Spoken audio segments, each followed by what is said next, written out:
السلام علیکم ورحمۃ اللہ وبرکاتہ۔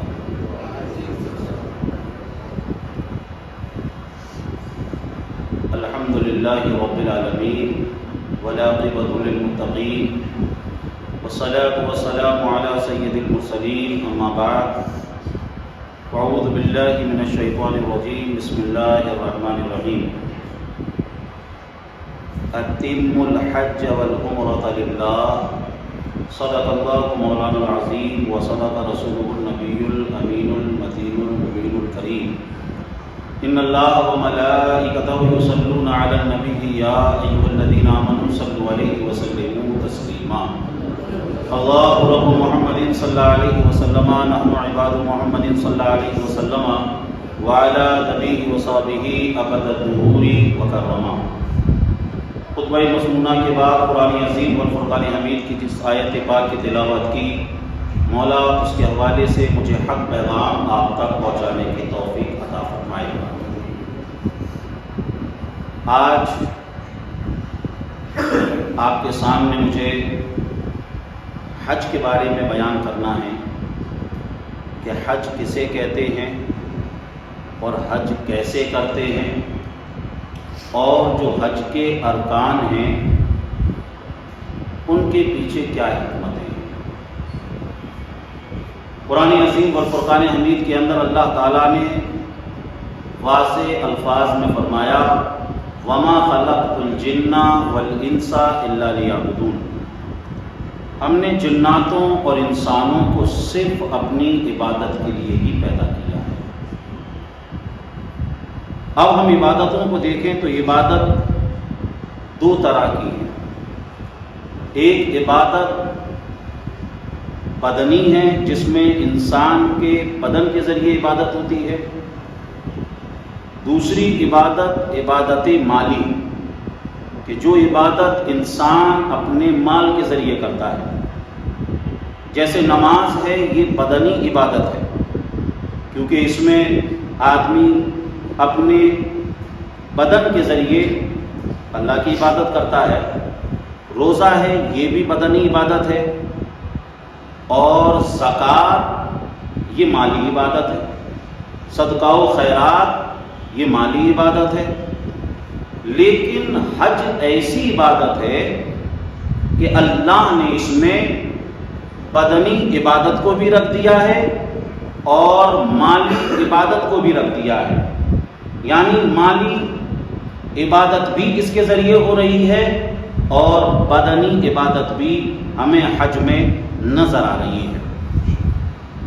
اب اللہ تعالیٰ نے فرمایا، اتم الحج والعمرۃ للہ، حج اور عمرہ اللہ کو راضی کرنے کے لیے کرو۔ اگر آدمی حج کر رہا ہے اور اس کے پیچھے اس کی یہ نیت ہے کہ لوگ مجھے مالدار کہیں گے، لوگ مجھے پیسے والا کہیں گے، لوگ مجھے حاجی صاحب کہیں گے، تو سمجھ لیجئے ایسا حج قیامت میں کام نہیں آئے گا، کیونکہ اس نے لوگوں کے لیے کیا، لوگوں نے کہہ لیا۔ اور اگر اس نے اللہ کو راضی کرنے کے لیے حج کیا تو لوگ پھر بھی اسے حاجی صاحب کہیں گے، لوگوں کو جو کہنا ہے وہ پھر بھی کہیں گے۔ لیکن اللہ کی رضا کی، اگر اللہ کی رضا کے لیے کیا ہے تو سمجھ لیجئے قیامت کے دن اور دنیا میں جو بھی اس کی برکتیں حاصل ہوتی ہیں وہ اسے حاصل ہوتی ہوئی نظر آئیں گی۔ نہ صرف حج بلکہ جو بھی اعمال صالحہ آدمی کرتا ہے اس میں یہ نیت ہونا چاہیے کہ مولا تو اس سے راضی ہو جا، مولا میں یہ تیری رضا کے لیے کر رہا ہوں، کیونکہ حدیث شریف میں ہے انما الاعمال بالنیات، عمل کا جو دار و مدار ہے وہ نیتوں کے اوپر ہے۔ اور دوسری جگہ حضور نے فرمایا نیت المؤمن خیر من عملہ، مومن کی جو نیت ہے وہ اس کے عمل سے بہتر ہے۔ تو بہرحال جو بھی عبادت کریں وہ اللہ کی رضا کے لیے کریں۔ لفظ حج، اگر لفظ حج کو ہم دیکھیں تو حج کا مطلب ہوتا ہے ارادہ کرنا۔ اصطلاح شرع میں حج مخصوص عبادت، مخصوص طریقے سے، مخصوص ایام میں جو کی جائے اسے، اور مخصوص جگہ پر جو کی جائے اسے حج کہتے ہیں۔ عزیزان محترم، انسان کے لیے، ایک مسلمان کے لیے یہ بہت بڑی سعادت مند کی بات ہوتی ہے کہ آدمی حج کے لیے جائے، اور جیسے ہی وہ حج کا فارم بھر دیتا ہے، سمجھ لیجئے ایک مسلمان کی لو حرمین طیبین سے لگ جاتی ہے۔ پھر سمجھ لیجئے وہ اگر کسی حاجی کے پاس بیٹھ جائے تو اب جو باتیں ہوں گی وہ صرف حج کی باتیں ہوں گی، وہ سفر حج کی بات ہوں گی۔ وہ پوچھے گا کہ وہاں کس طریقے سے ارکان ادا کرنا ہے، کس طریقے سے صحیح کرنا ہے، کیسے منا میں کیا کرتے ہیں، عرفات میں کیا کرتے ہیں، وہ سمجھ لیجئے اس کی ایک دھن سمجھ لیجئے مکہ اور مدینے کی طرف لگ جاتی ہے۔ عزیزان محترم، وہ تیاریاں کرتا رہتا ہے، وہ علماء سے معلوم کرتا رہتا ہے، وہ پڑھتا رہتا ہے، اور جب حج کا وقت آتا ہے تو وہ اپنے تمام رشتہ دار، تمام ملنے جلنے والوں سے، آپ نے دیکھا ہوگا وہ معافیاں بھی مانگتا ہے۔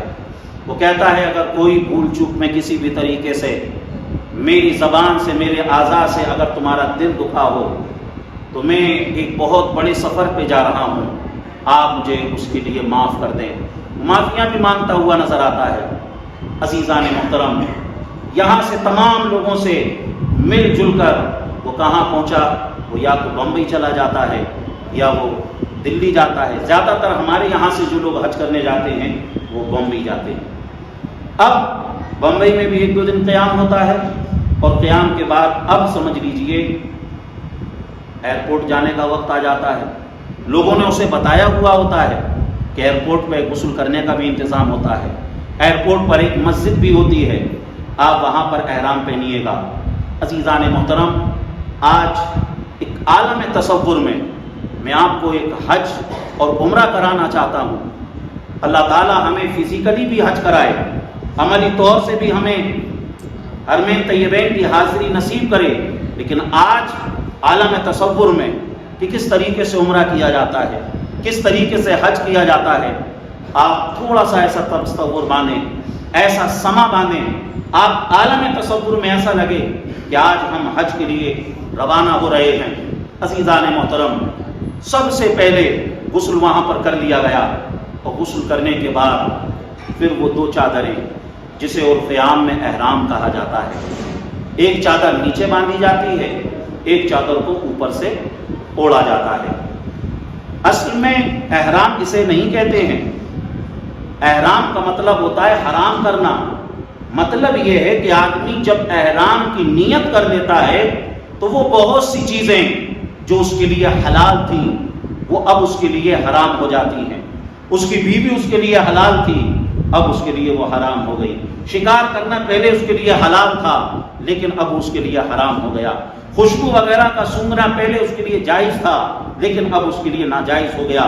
تو احرام کی پابندیاں جب لگ جاتی ہیں، احرام کی پابندیاں جب عائد ہو جاتی ہیں، اس لیے اسے احرام کہتے ہیں۔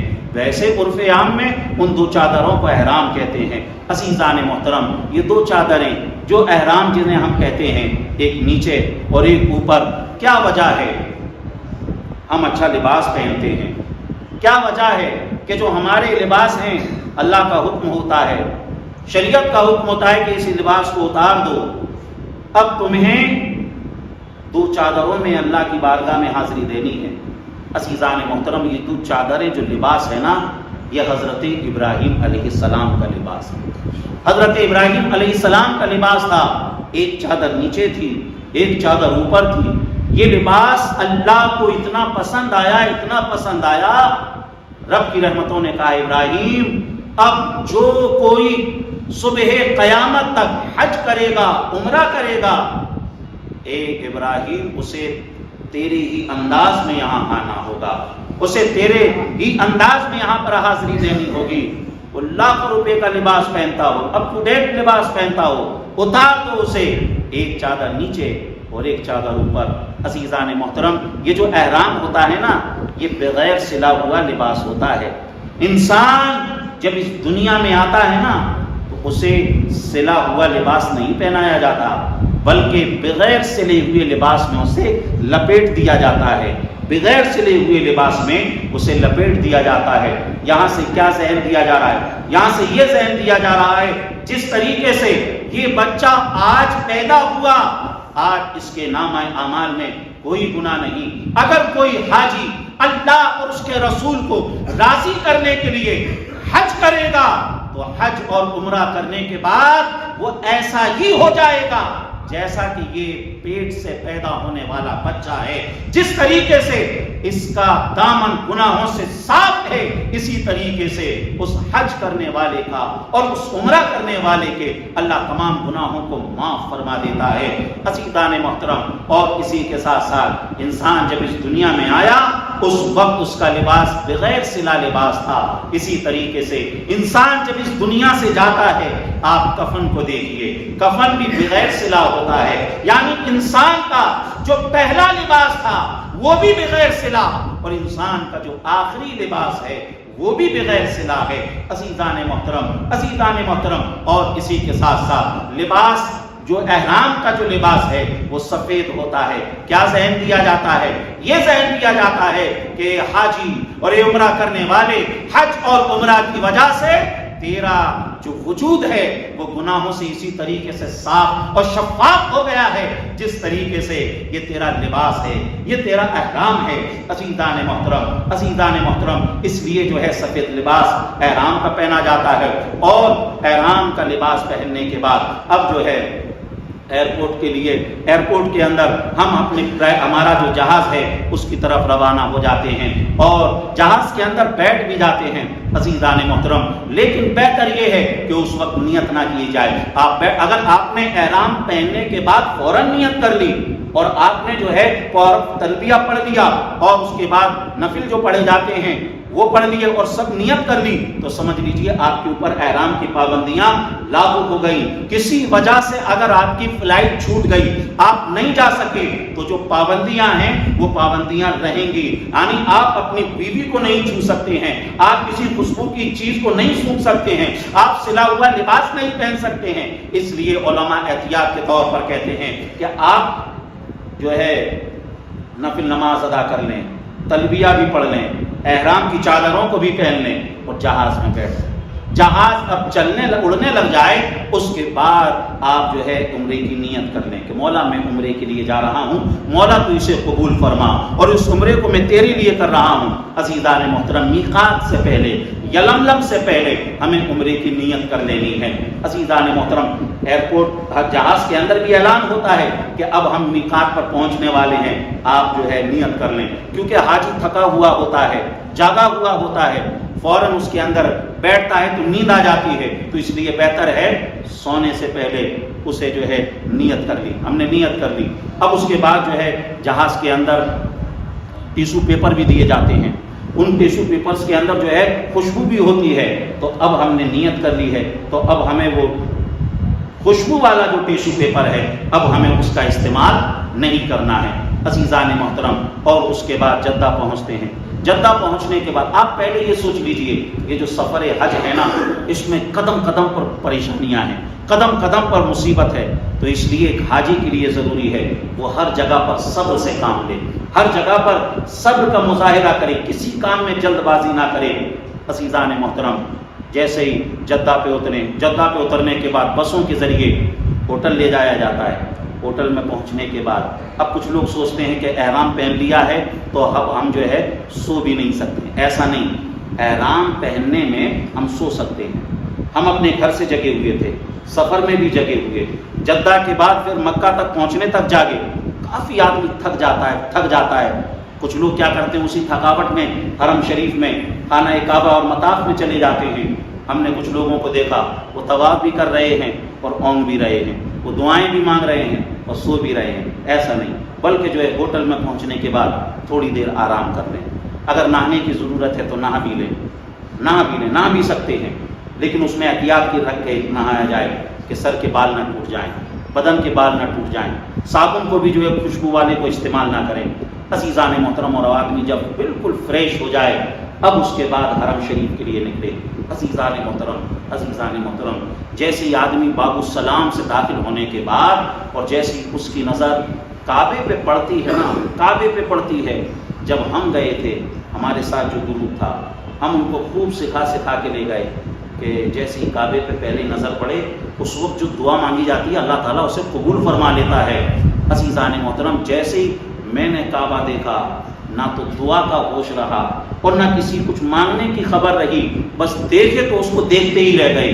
عزیزان محترم، حاجی جب عمرہ کرنے والا جب کعبے کو دیکھتا ہے نا تو اس کو ایسا لگتا ہے کہ جس تصویر کو آج تک میں فوٹوؤں میں دیکھتا رہا، جس تصویر کو آج تک میں اپنے گھر میں دیکھتا رہا، جس پکچر کو میں نے کئی جگہ پر دیکھا، آج وہ کعبہ میرے سامنے ہے۔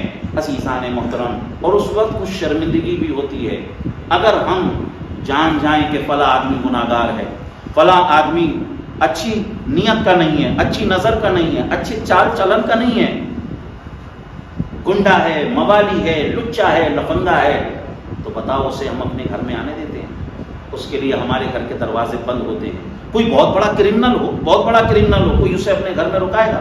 کوئی اسے اپنے گھر میں داخل نہیں ہونے دے گا۔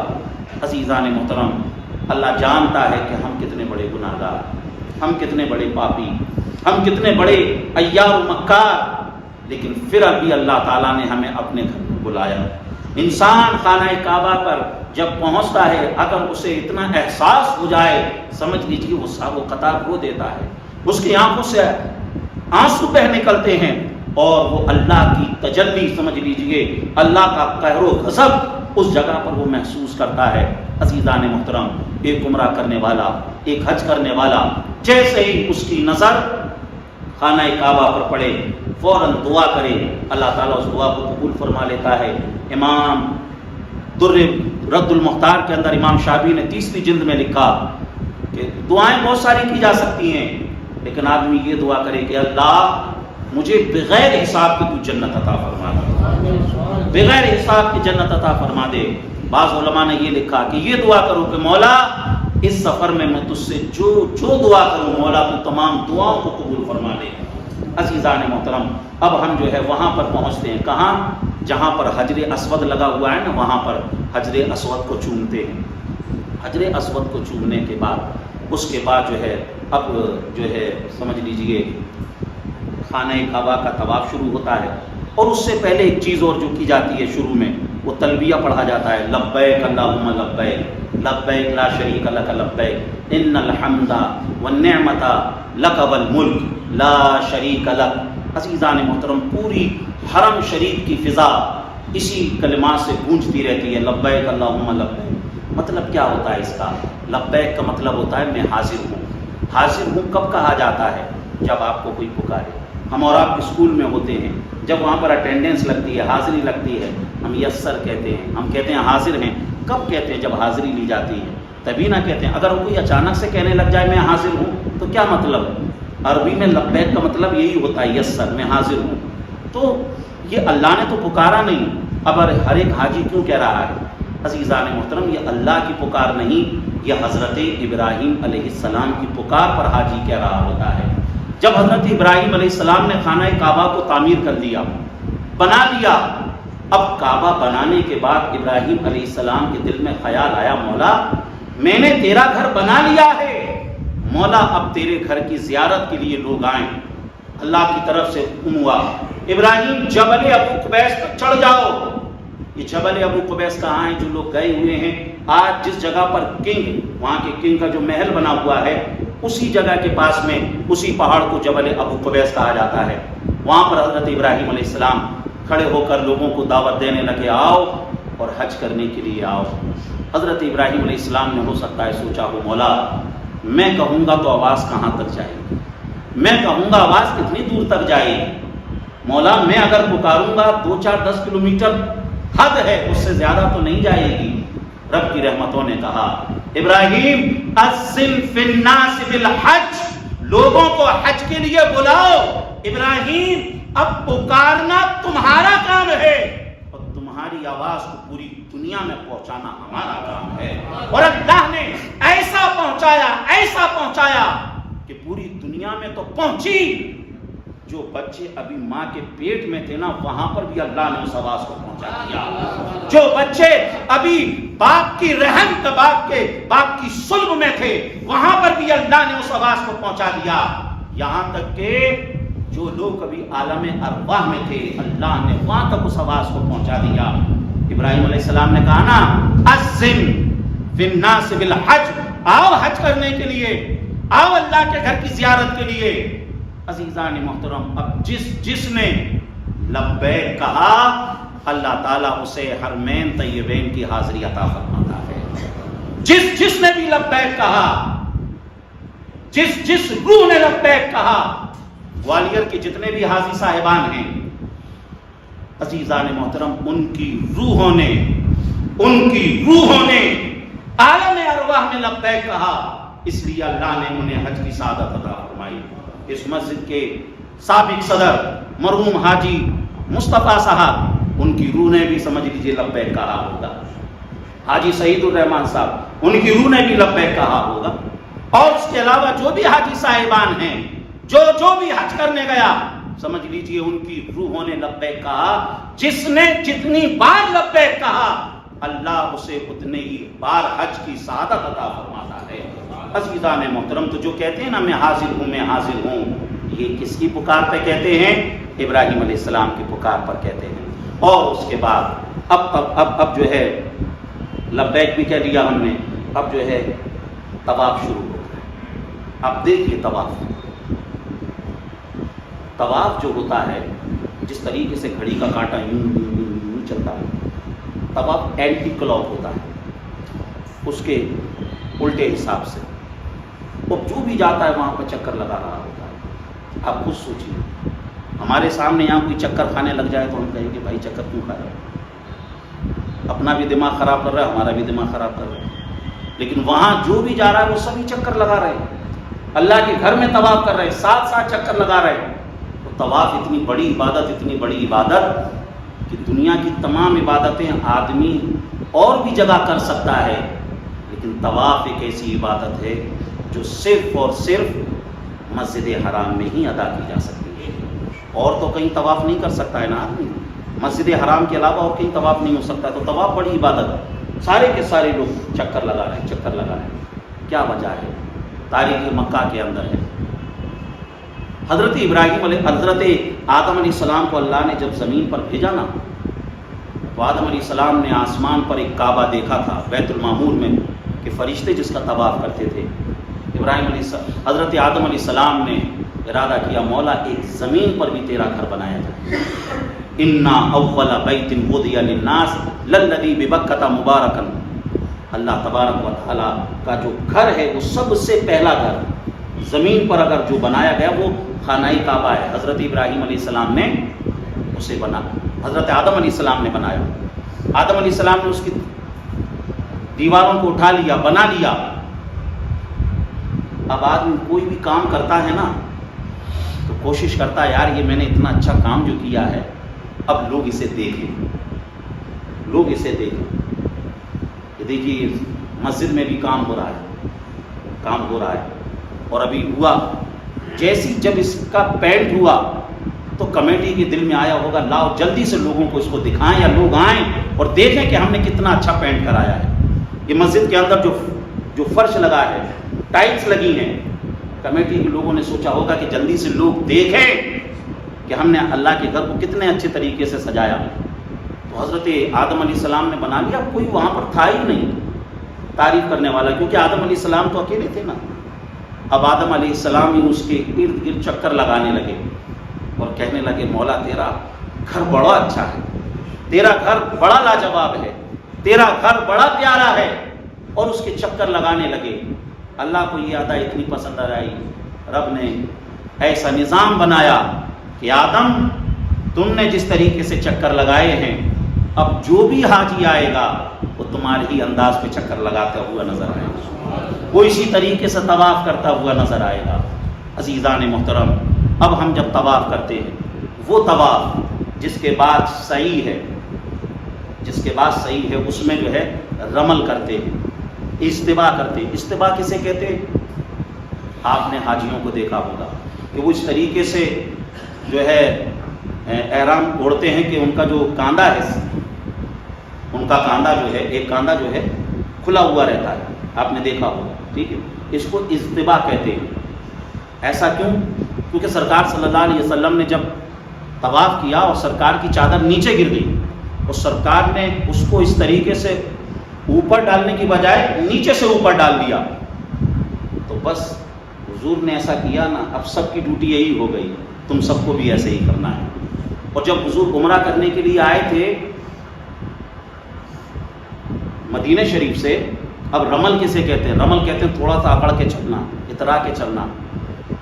قرآن تو کہہ رہا ہے لا تمشی فی الارض مرحا، اللہ کی زمین پر اکڑ کر مت چلو، لیکن خانہ کعبہ جو سب سے اعلیٰ زمین، سب سے افضل زمین، اللہ کا سب سے بڑا اور پیارا گھر، وہاں پر حکم ہوا کہ اکڑ کے چلو، اترا کر چلو، تھوڑے کندھے ہلا کر چلو۔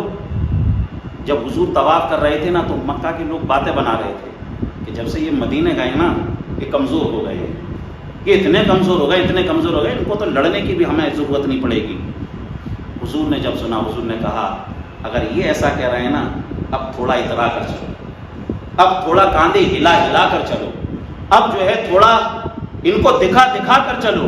عزیزان محترم، حضور اترا کر چلے، حضور تھوڑا کاندھے ہلا کر، جس طریقے سے ایک پہلوان اکھاڑے میں جو ہے چلتا ہے اس طریقے سے چلے۔ عزیزان محترم، اب سب کے لیے یہی قاعدہ بن گیا کہ سب کو اسی طریقے سے چلنا ہے۔ یہاں سے ایک چیز اور بتاؤں، وہ جو گستاخ رسول تھے، حضور کے جو دشمن تھے، اگر حضور اکڑ کر چلے ہوں گے تو بتاؤ ان کے دل پر بجلی گری ہوگی نہیں گری ہوگی؟ حضور نے جو اکڑ کر چلنا بتایا کہ چلو اکڑ کر، کس لیے؟ ان کو چڑھانے کے لیے ہی تو، کہ یہ چڑھے۔ پتہ کیا چلا؟ حضور کے اس عمل سے اگر کوئی دشمن رسول ہے تو اس کو چڑھانا بھی حضور کی سنت ہے، اس کو چڑھانا بھی حضور کی سنت ہے، کیونکہ حضور نے اکڑ کے چلے، خانہ کعبہ میں چلے۔ عزیزان محترم، شروع کے جو 3 چکر ہیں اسی طریقے سے اترا کر چلا جاتا ہے، اور اس کے بعد جب 7 چکر پورے ہو گئے اب صفا مروہ کی طرف آ جاتے ہیں، صفا مروہ کی صحیح لگاتے ہیں۔ ان الصفا والمروہ من شعائر اللہ، صفا سے شروع ہوتی ہے، مروہ تک ایک چکر، مروہ سے پھر صفا تک ایک چکر۔ عزیزان محترم، اس طریقے سے 7 چکر لگائے جاتے ہیں۔ صفا سے شروع ہوتی ہے دوڑ اور مروہ پہ ختم ہوتی ہے۔ وہاں پاس میں پہاڑی، کیوں لگاتے ہیں صاف صفا مروہ پر دوڑیں؟ کیا وجہ ہے؟ عزیزان محترم، حضرت ابراہیم علیہ السلام نے اللہ سے خوب دعا کی، مولا ایک بیٹا عطا فرما دے، ایک بیٹا عطا فرما دے جو جانشین ہو میرا، جو دین کا کام کرے آگے۔ بڑی دعاؤں کے بعد 80 سال کی عمر میں اللہ نے حضرت اسماعیل علیہ السلام حضرت ابراہیم کو دیے، حضرت اسماعیل دیے۔ کتنی دعاؤں کے بعد! اور بچہ جو ہوتا ہے جب چھوٹا ہوتا ہے بڑا خوبصورت دکھتا ہے، اور ابراہیم علیہ السلام کے بیٹے اسماعیل کتنے خوبصورت رہے ہوں گے، کیونکہ نور محمدی ابراہیم علیہ السلام سے ان کے اندر منتقل ہو گیا تھا۔ عزیزان محترم، بڑی محبت، مگر اللہ کا حکم ہوا ابراہیم اپنی فیملی کو لو اور مکہ چھوڑ کر آ جاؤ۔ ابراہیم علیہ السلام نے اپنی فیملی حضرت ہاجرہ اور اپنے بچے اسماعیل کو لیا۔ کہاں پہنچے؟ مکہ پہنچ گئے۔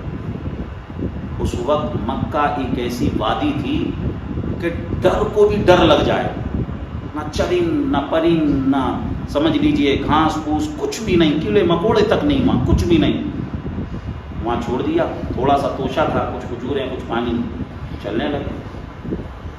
حضرت ہاجرہ نے کہا ہمیں کیوں چھوڑ کر جا رہے ہیں یہاں؟ کچھ جواب نہیں، آگے بڑھے۔ پھر کہا کیوں چھوڑ کر جا رہے ہیں؟ کچھ نہیں جواب۔ حضرت ہاجرہ نے پھر کہا اگر میرا کچھ خیال نہیں تو اس بچے کا سوچو، اس کی دودھ پینے کی عمر ہے، تھوڑا سا پانی، ایک چند کھجوریں ہیں، یہ ختم ہو گئی تو پھر کیا ہوگا؟ کیوں چھوڑ کر جا رہے ہو ہمیں یہاں؟ حضرت ہاجرہ نے کہا اچھا یہ بتاؤ کہیں ایسا تو نہیں ہمارے رب کا حکم ہو؟ ابراہیم علیہ السلام نے کہا ہاں یہ رب ہے۔ چھوڑ دیا۔ حضرت ہاجرہ کا ایمان اور ان کی استقامت دیکھیے، حضرت ہاجرہ نے کہا ابراہیم اگر رب کا حکم ہے نا تو رب تو ماں باپ سے زیادہ مہربان ہے، ہمارا رب ہمیں یہاں ہلاک نہیں ہونے دے گا۔ حضرت ابراہیم علیہ السلام چلے آئے چھوڑ کر۔ یہ ابراہیم کون تھے؟ جب ان سے مال کی قربانی مانگی گئی نا تو انہوں نے ذرا بھی نہیں سوچا، سارے مال کو اللہ کے راستے میں قربان کر دیا۔ اور یہ ابراہیم وہ تھے جب ان سے جان کی قربانی مانگی گئی تو نارے نمرود میں کودنے کو تیار ہو گئے، وہاں پر بھی نہیں سوچا۔ لیکن انسان کو اپنی فیملی سے کیسی محبت ہوتی ہے، اپنے بیوی بچوں سے کیسی محبت ہوتی ہے۔ بہت دور پہنچ گئے، بہت دور پہنچ گئے، جب بیوی بچے نظر نہیں آ رہے تھے ابراہیم پلٹے اور کہا اسکنت سریتی بواد غیر ذی زرع، مولا میں نے تیری رضا کے لیے اپنے بیوی بچوں کو ایسی جگہ پہ چھوڑ دیا جہاں پر کچھ ہے ہی نہیں، تیری رضا کے لیے۔ تو یہاں سے کیا پتا چلا کہ انسان اپنے بیوی بچوں سے بڑی محبت کرتا ہے، اسے بڑی چاہت ہوتی ہے۔ عزیزان محترم، تمہیں یہاں سے یہ بتا رہا تھا کہ یہ جو صفا مروہ کی ہم دوڑ لگاتے ہیں، اب آپ سوچئے وہ جو پہلی رات آئی ہوگی حضرت ہاجرہ پر وہ کتنی سخت ہوگی، کچھ بھی نہیں۔ حضرت ہاجرہ اللہ کی رضا میں راضی، اور وہ جب وہ پانی اور وہ جو توشہ اور وہ جو کچھ تھا وہ سب ختم ہو گیا۔ حضرت اسماعیل ہو رہے ہیں، حضرت ہاجرہ نے انہیں جس جگہ پر آج آب زمزم کا کنواں ہے، بالکل خانہ کعبہ سے چند قدم کے فاصلے پر پاس میں وہاں لٹال دیا۔ اور کبھی دوڑ کر جو ہے صفا پہ چڑھ جاتی تھی، اور پھر دوڑ کر بچے کے پاس آتی، دوڑ کر مروہ پہ چڑھ جاتی تاکہ کوئی قافلہ، کوئی انسان، کوئی نظر آ جائے، میرے بچے کو کچھ پانی کچھ مل جائے جس سے اس کی جان بچ جائے۔ عزیزان محترم، حضرت ہاجرہ اس طریقے سے دوڑی۔ یہ دوڑنا اللہ کو اتنا پسند آیا، اتنا پسند آیا کہ ان الصفا والمروۃ من شعائر اللہ فمن حج البیت او اعتمر فلا جناح۔